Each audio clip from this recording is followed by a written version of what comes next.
In a shocking turn of events, a preliminary investigation into the recent Israel-Hamas conflict has uncovered distressing details regarding the treatment of hostages.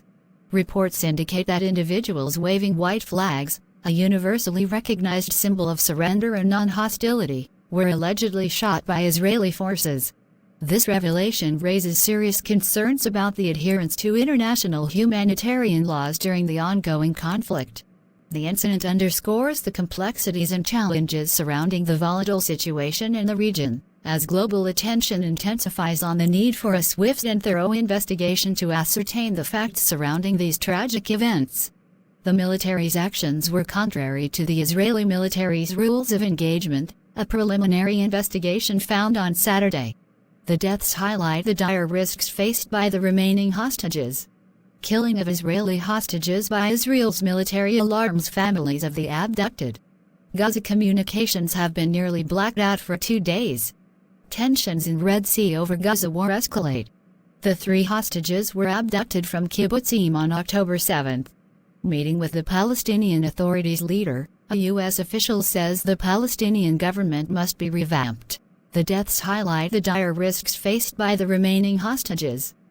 The 3 Israeli hostages who were killed by Israeli forces in Gaza on Friday had emerged shirtless from a building and were bearing a makeshift white flag when they were shot, the military said on Saturday, asserting that the soldiers who fired had violated the military's rules of engagement. Lieutenant General Herzi Halevi, the Israeli military chief of staff, said the 3 hostages had done everything so that we would understand that they were harmless. Nonetheless, Israeli troops shot and killed them, in an incident which shocked a country already deeply concerned about the fate of its remaining hostages in Gaza. The shooting of the hostages was carried out contrary to the open-fire regulations. It is forbidden to shoot at those who raise a white flag and seek to surrender, said General Halevi. The Israel Defense Forces, and myself as its commander, are responsible for what happened, he added. The Israeli military announced the accidental killings on Friday, hours after saying it had recovered the bodies of 3 other Israeli hostages in Gaza. The deaths underscore the continuing risks for the more than 120 people who Israel says remain in captivity after being kidnapped during the Hamas attack on Israel on October 7. In a written statement describing the results of a preliminary inquiry, the Israeli military said its soldiers had been operating in Shajai, an area of Gaza City that has seen intense fighting. Earlier this week, at least 9 Israeli soldiers were killed during battles in the neighborhood as the military sought to root out Palestinian militants there. On Friday, the soldiers were on high alert for attempts by Hamas to ambush Israeli forces, possibly in civilian clothes, as they patrolled the area, the military said. The 3 hostages emerged, shirtless, from a building tens of yards away from the Israeli soldiers, bearing a stick with a white cloth, the military said its preliminary investigation found. One of the soldiers, believing they posed a threat, opened fire on the 3 hostages, killing 2 of them and wounding the third, the early investigation found. The third hostage fled into the building, from which a cry in Hebrew for help could be heard. The battalion commander ordered the forces to hold their fire. But the wounded hostage later re-emerged, after which he was fatally shot, the military statement said. In a briefing with reporters, an Israeli military official, speaking on the condition of anonymity under military protocol, said the hostages may have escaped or have been abandoned by their captors. Critics of how Israel has prosecuted its war in Gaza said the incident reflected how Israel had taken insufficient measures to protect civilians. Nobody batted an eye before killing them, and the investigation came after they were suspected of being Israeli civilians, said Sari Bashid, the program director at Human Rights Watch. The Israeli military is right to investigate the apparently unlawful attacks on these 3 men, but it should investigate when Palestinian civilians are the victims too and enforce civilian protections. The military identified the 3 men killed on Friday as Yotam Haim and Alon Shamrais, both taken from Kibbutz Kfar Oza, and Samer Talaka, who had been kidnapped from Kibbutz Niram, all in southern Israel near the Gaza border. This is a sad and painful incident for all of us, Rear Admiral Daniel Hagri, the chief spokesman for the Israeli military, said on Friday. He vowed full transparency as the military investigates how the tragedy unfolded, and said the Israel Defense Forces bore responsibility for everything that happened.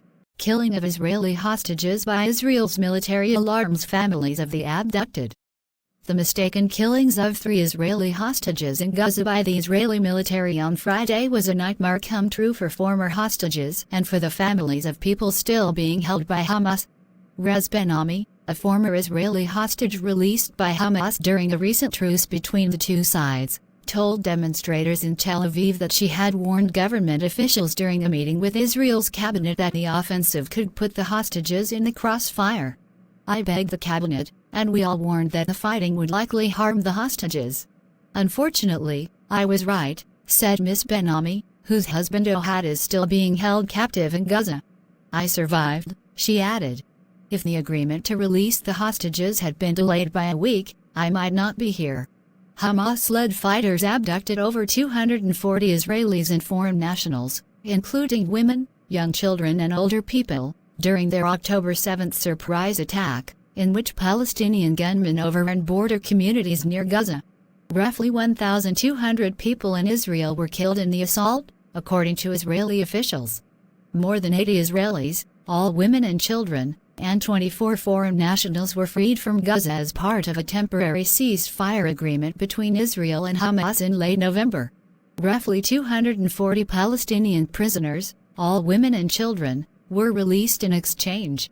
That agreement collapsed in early December and both sides returned to fighting.